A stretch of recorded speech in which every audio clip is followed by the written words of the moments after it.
Molly Bish était une jeune fille de 16 ans profitant de ses vacances d'été pour travailler en tant que sauveteuse au lac de sa ville. Sa famille avait en fait fui la grande ville après la disparition d'une de leurs voisines. Elle cherchait à présent un lieu calme où se sentir en sécurité. Ils se sont alors installés dans la ville de Warren, dans le Massachusetts. Malheureusement, c'est dans cette ville qui paraissait pourtant si calme que le pire va arriver. Pour tout savoir sur la triste et mystérieuse histoire de Molly Bish, lançons-nous maintenant dans la vidéo.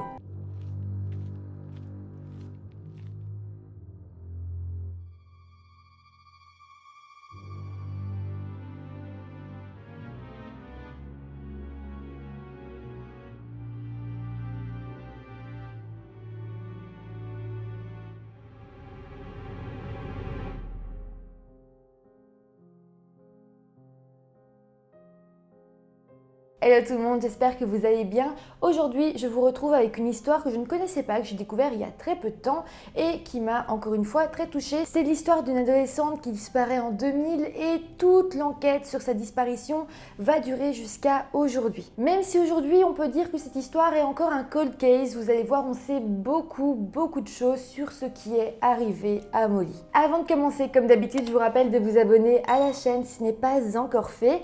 Et maintenant que tout ça est dit, eh bien, lançons-nous dans cette triste affaire. Molly Ann Bish est née le 2 août 1983 aux États-Unis dans la ville de Détroit, dans l'État du Michigan. Elle a alors vécu avec ses parents John et Maggie Bish, ainsi qu'avec sa grande sœur Heather et son grand frère John Jr. Lorsque Molly n'avait que 1 an, un drame a eu lieu dans son quartier à Détroit. L'une de ses voisines, qui était seulement âgée de 18 ans, a été enlevée, agressée sexuellement et puis assassinée. Je pense que vous pouvez le comprendre, mais ce fait divers a énormément touché la famille de Molly et après ça, ils se sont sentis en insécurité. Les parents de Molly ont alors décidé de déménager. Ils se disaient que la ville était trop dangereuse, alors ils ont pris la décision d'emménager dans la ville de Warren, qui se situait dans l'état du Massachusetts. C'était une petite ville qui ne comptait que 4800 habitants et de plus c'était la ville natale de John, donc le père de Molly. Une fois installée là-bas, la famille s'est alors enfin sentie en sécurité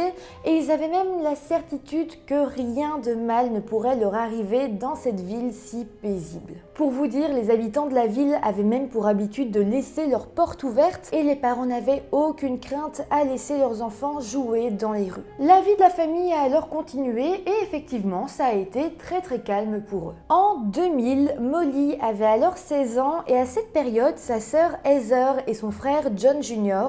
sont tous les deux partis pour l'université. Molly, de son côté, avait déjà une bonne idée de la personne qu'elle voulait devenir. Elle voulait travailler avec des enfants et poursuivre sa carrière dans l'éducation. Mais bon, elle était encore jeune et devait terminer ses études secondaires. Mais pendant l'été 2000, elle a décroché son tout premier job étudiant. Elle travaillait alors en tant que sauveteuse sur la plage de l'étang Commons qui se situait dans la ville de Warren. L'étang était vraiment un lieu important de la ville, il se situait d'ailleurs assez proche du centre et c'était une véritable zone de loisirs pour toute la famille. Pendant l'été, tout le monde y allait pour se rafraîchir, il y avait même des cours de natation organisés pour les enfants, donc voilà, c'était vraiment un lieu familial. Molly était d'ailleurs très fière d'y être sauveteuse, elle avait vraiment travaillé dur pour obtenir ce poste, elle avait étudié pendant des heures pour arriver à obtenir son certificat de sauveteuse et d'ailleurs ses parents étaient également très fiers d'elle. Par contre, c'est vrai que ses parents avaient une petite crainte vis-à-vis de ce travail.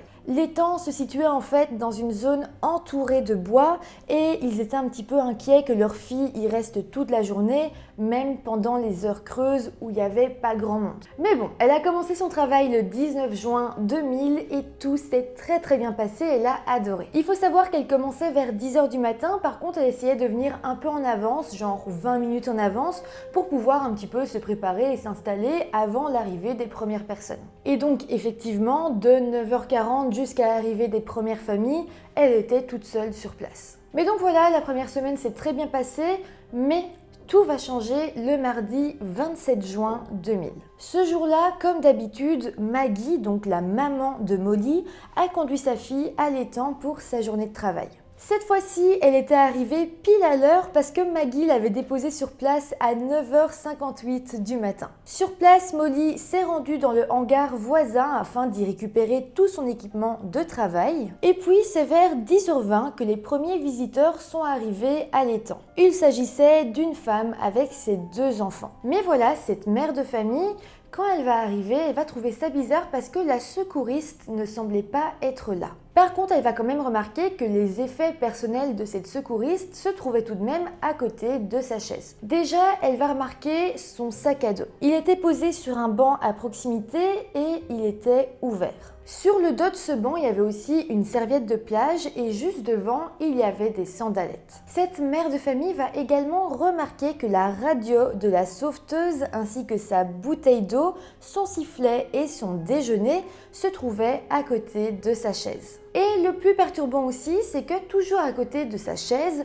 se trouvait une boîte de premiers secours qui était déjà ouverte. Par contre, comme je vous l'ai dit, eh bien Molly était introuvable. Mais bon, la mère de famille ne saura pas y faire grand chose, elle va se dire que sans doute la sauveteuse allait revenir, donc elle est restée là un petit temps, puis elle est repartie. La suite se passe donc 1 heure plus tard. À ce moment-là, le patron de Molly va arriver sur la plage et il va remarquer que Molly ne s'y trouvait pas. Il savait qu'elle était responsable, qu'elle ne quitterait pas son poste sans raison et surtout, il savait que si elle avait dû partir, elle aurait en temps normal prévenu quelqu'un. Donc évidemment, en voyant qu'elle n'était pas là, eh bien il s'est dit que quelque chose n'allait pas. D'ailleurs, il a vraiment eu le bon réflexe parce qu'à 11h44, il a décidé d'appeler la police. Les autorités vont alors arriver sur place et ils constateront une première chose étrange. En fait, au début de chaque journée, eh bien Molly était censée contacter la police via sa radio. C'était la procédure et évidemment, elle l'avait toujours fait. Or, ce jour-là, eh bien les agents de police diront n'avoir rien reçu. En tout cas, les agents ont tenté de retrouver la trace de Molly, mais elle ne semblait être nulle part. Suite à ça, vers 13h, la police a appelé Maggie, donc la mère de Molly, et lui a dit que sa fille avait disparu. Après cet appel, ses parents se sont bien entendu précipités sur place. Par contre, et ce sera quand même une grosse erreur, dans un premier temps, les enquêteurs ont décidé de ne pas sécuriser les lieux. En fait, ils ont essayé de relativiser et de rassurer tout le monde en disant que Molly était jeune, qu'elle avait sans aucun doute abandonné son poste pour passer du temps avec des amis ou même son petit ami. Mais évidemment, tous les proches de Molly diront que c'était absolument impossible, surtout que même si c'était le cas, même si elle était réellement partie, ses sandales étaient sur place. Ça voulait dire qu'elle serait partie à pieds nus, ce qui est quand même étrange. Les enquêteurs, pour être sûrs, ont décidé de contacter tous les amis de Molly, mais aucun d'eux ne dira l'avoir vue. À partir de ce moment-là, la police a commencé à craindre que Molly ne se soit noyée dans l'étang. Encore une fois, eh bien, ses proches en doutaient parce que Molly était quand même une excellente nageuse. Finalement, en fin d'après-midi, cette journée-là, la police d'État du Massachusetts a décidé de reprendre l'enquête et ils ont alors décidé de lancer une recherche massive de l'étang et des environs. Des plongeurs ont alors fouillé l'étang à la recherche du corps de Molly, mais ils n'ont rien trouvé dans l'eau, ce qui en soi était quand même rassurant. De plus, des chiens pisteurs ont été emmenés sur les lieux et ils ont ratissé les bois aux alentours, mais là non plus, eh bien, ils n'ont rien donné. Évidemment, à ce moment-là, les enquêteurs ont commencé à se dire que peut-être il s'agissait d'un acte criminel. Ils ont reconnu que la façon dont étaient disposées les affaires de Molly était quand même bizarre. Par contre, ils ne retrouveront aucune trace de lutte sur la plage et ils diront que ces affaires n'étaient pas non plus éparpillées. Elles semblaient juste avoir été déposées là. Évidemment, c'était bizarre parce que qui serait parti sans ses chaussures, qui serait parti sans son sac à main. Mais bon, il n'y avait pas non plus de traces que quelque chose d'horrible avait eu lieu. Donc là, les autorités ont tout doucement envisagé la possibilité que Molly pourrait simplement s'être enfouie. Comme si, au fond, elle avait fugué. Mais bon, là de nouveau, c'est la même chose. Elle avait laissé son sac à main, ça veut dire qu'elle n'avait pas avec elle ses papiers d'identité, elle n'avait pas non plus son permis de conduire, et en plus, elle avait laissé sur place des chèques qui n'étaient pas encore encaissés. Donc voilà, cette piste paraissait peu probable, et d'ailleurs les enquêteurs ont vite décidé de la mettre de côté. Donc là, les autorités ont commencé à interroger le voisinage au cas où ils auraient vu ou entendu quelque chose, mais malheureusement, ils ne trouveront aucun témoignage intéressant. Donc au final, ils ont décidé de lancer des recherches plus approfondies. Je précise quand même que là, on est toujours le jour de la disparition de Molly. Tous ces événements se sont faits très vite. Donc là, les autorités ont décidé de lancer une recherche plus importante et pour vous dire, eh bien, cette recherche a été la plus importante jamais vue dans l'état du Massachusetts et même la plus coûteuse. Tous les moyens ont été mis en œuvre pour retrouver Molly. Plus de 200 policiers ont alors parcouru environ 11 km² de forêt, de champs, de marécages et de petites montagnes pour essayer d'y retrouver le moindre indice. De plus, des hélicoptères, des chiens, des chevaux et des bateaux ont été mobilisés pour aider aux recherches. D'ailleurs, cette fois, les chiens ont eu l'air de retrouver l'odeur de Molly à l'est et à l'ouest de l'étang. Les chercheurs ont alors essayé de trouver quelque chose sur place, mais malheureusement, ça ne donnera rien. En parallèle, la famille de Molly était bien évidemment bouleversée. Dès le départ, John, donc le père de Molly, a eu un très mauvais pressentiment. Il dira qu'au fond de lui, il savait que quelque chose de terrible était arrivé à sa fille. Maggie, la mère de Molly, dira elle qu'elle avait l'impression d'être dans un mauvais film. Mais attendez, parce que c'est aussi à ce moment-là que Maggie va dire quelque chose de très intéressant aux enquêteurs. Elle va en fait se souvenir d'un incident assez étrange qui était survenu la veille, donc le matin du lundi 26 juin. Ce matin-là, comme tous les autres jours, Maggie avait emmené Molly à l'étang pour son 7e jour de travail. Mais voilà, lorsqu'elle était arrivée sur le parking devant l'étang, elle avait remarqué une voiture blanche garée juste à côté d'eux. À l'intérieur de cette voiture, les deux filles avaient remarqué qu'il y avait un homme moustachu qui était assis seul en train de fumer une cigarette. Sa présence a tout de même surpris Maggie parce qu'habituellement, Molly et elle étaient les seules personnes autour de l'étang si tôt le matin. Là, Maggie avait alors eu un pressentiment en le voyant. Elle avait d'ailleurs hésité à laisser sa fille seule à l'étang en sachant que cet homme s'y trouvait également. Donc au final, pour être sûre qu'il n'arrive rien à sa fille, Maggie était sortie de sa voiture et avait accompagné sa fille jusqu'à son poste. Une fois qu'elle avait vu Molly bien installée sur sa chaise de sauveteuse, Maggie s'était alors décidée à retourner à sa voiture. D'ailleurs, elle se rappelle qu'en arrivant à nouveau sur ce parking, elle avait revu cette voiture blanche qui n'avait pas bougé et cet homme qui était toujours à l'intérieur. L'homme l'avait vraiment mis mal à l'aise, alors Maggie avait décidé de le fixer intensément dans les yeux et d'ailleurs elle voulait qu'il la voie le fixer pour qu'il sache que s'il tentait quelque chose, s'il tentait de faire du mal à sa fille, elle l'avait vu et elle pouvait le retrouver. Son but était donc de l'effrayer et de le dissuader. Mais au final, Maggie expliquera que cet homme dans la voiture avait fini par la regarder. Et elle se rappelle également que son regard l'avait réellement glacée. Il l'avait regardée avec audace et arrogance. Et suite à ça, elle dira qu'elle avait eu la certitude profonde qu'il était dangereux. Maggie était alors entrée dans sa voiture et y était restée jusqu'à ce que l'homme parte parce qu'elle craignait réellement pour la sécurité de sa fille. Au final, après une vingtaine de minutes quand même, l'homme a fini par partir. Le soir, Maggie est alors revenue au lac, elle a été rechercher Molly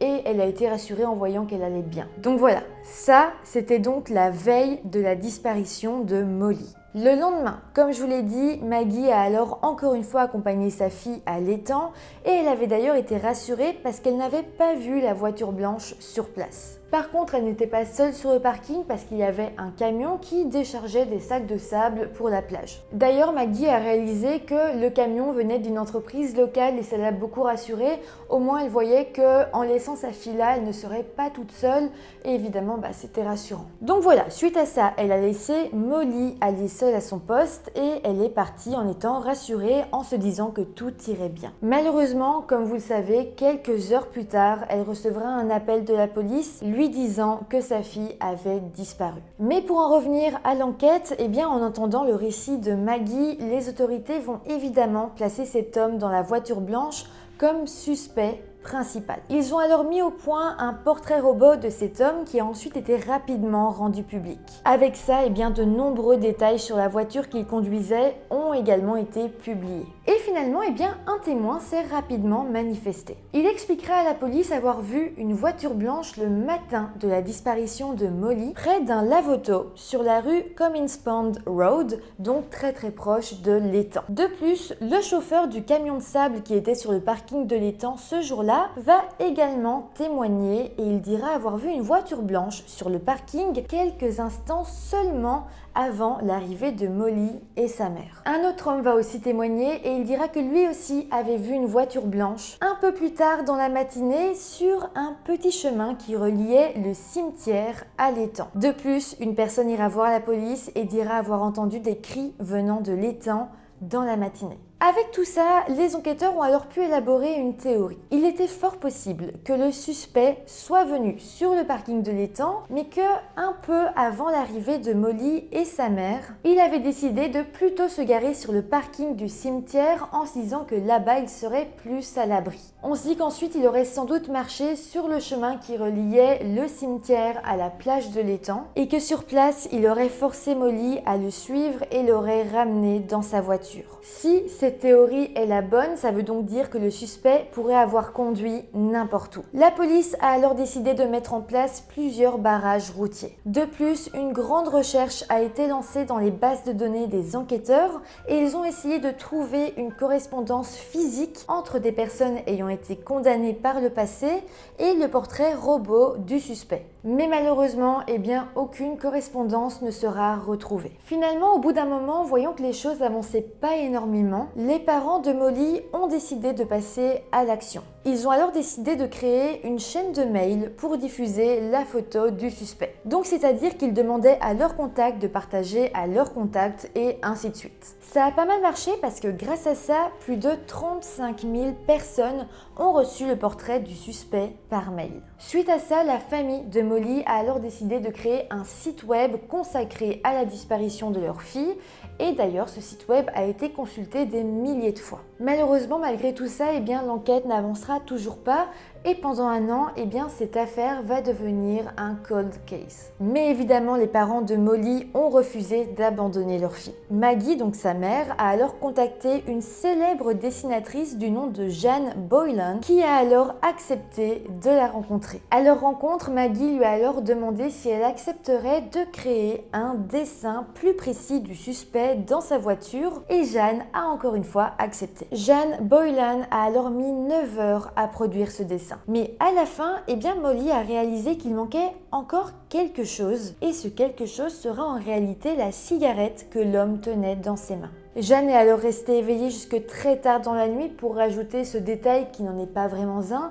sur son dessin. Le lendemain matin, Jane a alors montré son dessin à Maggie et en le voyant, elle dira alors avoir ressenti une peur instantanée. Elle a d'ailleurs dit que ce dessin ressemblait exactement à l'homme qu'elle avait vu dans la voiture. Grâce à ça, elle a eu un tout nouvel espoir de retrouver cet homme et par la même occasion de rendre justice à sa fille. Mais en attendant, les parents de Molly se sont lancés dans un nouveau projet. John et Maggie Bish ont alors décidé de fonder la fondation Molly Bish, une fondation qui défend la sécurité des enfants et aide à sensibiliser aux enlèvements. La fondation a d'ailleurs travaillé sur énormément de cas d'enfants portés disparus et a conservé les empreintes digitales et les photos de milliers d'enfants. Elle a également créé le centre Molly Bish qui œuvre à la protection des enfants mais également des personnes âgées. En fait, grâce à la création de cette fondation, les parents de Molly ont vraiment tenté de trouver un sens à tout ce qui leur est arrivé. Ils essayent de faire bouger les choses, notamment au niveau des lois sur la refonte des plaques d'immatriculation et sur le référencement et la notification des délinquants sexuels au sein de l'État. De plus, Maggie et John tentent réellement d'éduquer les gens en leur donnant des outils pour que les enfants deviennent plus intelligents et ne se fassent pas kidnapper. Maggie dira d'ailleurs en interview « Vous pouvez perdre vos clés, vous pouvez perdre vos lunettes, mais comment perdez-vous vos enfants en Amérique? Quelque chose ne va pas. Et si ça a pu arriver ici, ça pourrait arriver n'importe où. » Mais à présent, plongeons-nous au mois de novembre 2002. Un beau jour, un chasseur qui se promenait dans les bois de Whiskey Hill, à environ 8 km du lac Cummins Pond, va repérer un maillot de bain bleu au milieu des arbres. Il a immédiatement pensé au cas de disparition de Molly, mais à ce moment-là, il a cru qu'au moment de sa disparition, Molly portait en réalité un maillot de bain orange. Ce qui était faux, Molly portait portait en réalité bel et bien un maillot de bain bleu, mais bon, le chasseur qui ne s'en rappelait pas va simplement passer son chemin sans penser à contacter la police. 6 mois plus tard, au mois de mai 2003, un autre homme qui se baladait dans cette même forêt va à son tour apercevoir le maillot de bain bleu. Et cette fois-ci, il va se dire qu'il y avait de grandes chances qu'il appartienne effectivement à Molly, qui avait, je le rappelle, disparu plus de 2 ans auparavant. L'homme a alors décidé de contacter la police qui s'est immédiatement rendue sur place. Ce sera ensuite confirmé, le maillot de bain appartenait bel et bien à Molly. Suite à ça, le 3 juin 2003, la police a lancé une grande recherche sur place, c'est-à-dire dans le quartier de Whiskey Hill qui faisait partie de la ville de Warren. Les recherches ont alors été concluantes car très peu de temps après, les enquêteurs ont fini par retrouver 20 os humains sur une colline boisée et assez isolée à environ 150 mètres de l'endroit où le maillot de bain avait été retrouvé. Les ossements ont alors été emmenés au laboratoire de police et le 9 juin 2003, les autorités annonceront que grâce à l'ADN et au dossier dentaire, ils avaient pu avoir la confirmation qu'il s'agissait malheureusement des restes du corps de Molly Bish. Malheureusement, comme il ne restait que des os, la cause du décès n'a pas pu être déterminée. Mais les enquêteurs ont tout de même conclu qu'il s'agissait d'un homicide. D'ailleurs, les autorités pensent que Molly a été assassinée, puis enterrée dans une tombe peu profonde et que des animaux ont ensuite dispersé ses restes. Finalement, son enterrement a eu lieu le 2 août 2003 et d'ailleurs il s'agissait du jour de son 20e anniversaire. Les années qui ont suivi, l'enquête s'est intensifiée et plusieurs personnes d'intérêt ont été identifiées. D'ailleurs, en 2009, un nouveau suspect va faire l'objet d'une enquête. Il s'appelait Rodney Stanger et venait d'être mis en détention provisoire dans l'État de la Floride pour le meurtre de sa petite amie qui s'appelait Crystal Morrison. Je précise d'ailleurs qu'il n'avait pas encore été jugé à ce moment-là. Mais donc, si les enquêteurs se sont intéressés à lui, c'est parce que cette petite amie en question vivait dans la ville de Southbridge, ville qui se situait à quelques kilomètres seulement de la ville de Warren. Pour ce qui est de Rodney Stanger, en 2009, il vivait donc en Floride.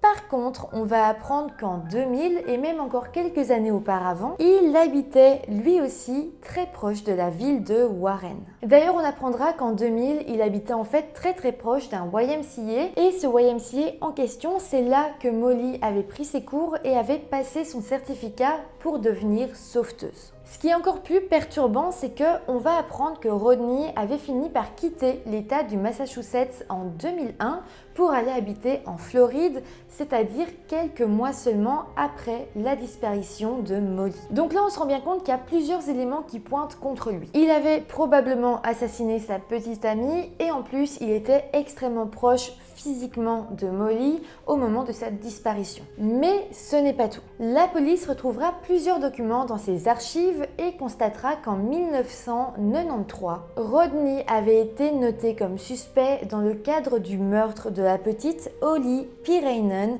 une petite fille de 10 ans portée disparue dans la ville de Sturbridge qui se situait d'ailleurs à quelques minutes de la ville de Warren. Mais bon, à cette époque, ça n'avait pas été plus loin. Oui, il avait été suspecté, mais au final, l'enquête s'était tassée. Mais bon, les enquêteurs ne vont pas lâcher l'affaire et ils vont alors décider d'enquêter sur les habitudes de Rodney au moment de la disparition de Molly. À ce moment-là, ils vont retrouver certains témoins qui diront que Rodney était en fait un habitué de l'étang Cummins Pond, car il y allait très souvent pour pêcher. De plus, on apprendra aussi qu'il chassait énormément et qu'il connaissait donc très bien les bois environnants, notamment ceux où les restes de Molly ont été retrouvés. Mais le plus incriminant sera sa ressemblance frappante avec le portrait robot et le fait que dans les papiers de l'époque, les enquêteurs constateront que Rodney conduisait justement une voiture blanche. Mais bon, même avec ça, Rodney Stanger n'a pas été inculpé pour le meurtre de Molly. Mais bon, heureusement, il a fini par être reconnu coupable pour le meurtre de sa petite amie et il a été incarcéré. Par la suite, malheureusement, l'enquête pour le meurtre de Molly n'avancera plus énormément.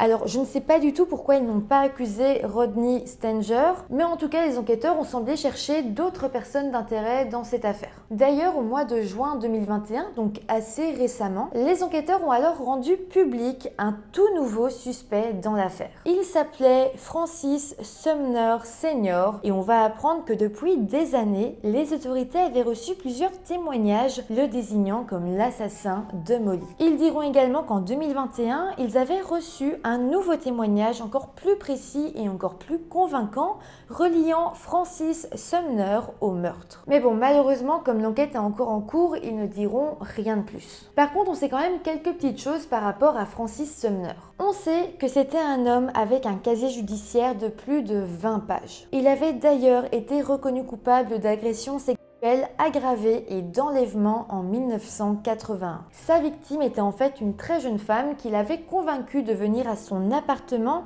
afin de l'aider à le nettoyer pour pouvoir le louer. Sur place, il l'avait alors attaquée, l'avait agressée sexuellement, l'avait étranglée et puis menacée de la tuer. Au final, cette femme avait réussi à se libérer et heureusement, elle avait porté plainte à la police. Suite à ça, Francis Sumner avait été incarcéré avant de finalement être libéré en 1998, c'est-à-dire donc seulement 2 ans avant la disparition de Molly. À sa libération, Francis avait ouvert plusieurs ateliers de réparation qui se situaient d'ailleurs proche de la ville de Warren, là où Molly avait disparu. De plus, et c'est quand même assez important de le préciser, Francis ressemblait fortement au portrait robot du suspect. Ce qui était aussi important à noter, c'est qu'il fumait avec sa main gauche, ce que le suspect faisait également. On apprendra aussi qu'en 2000, Francis avait accès à une voiture blanche. Ce n'était pas la sienne, mais à cette époque, un client en avait laissé une dans son atelier de réparation qui se situait à Rutland,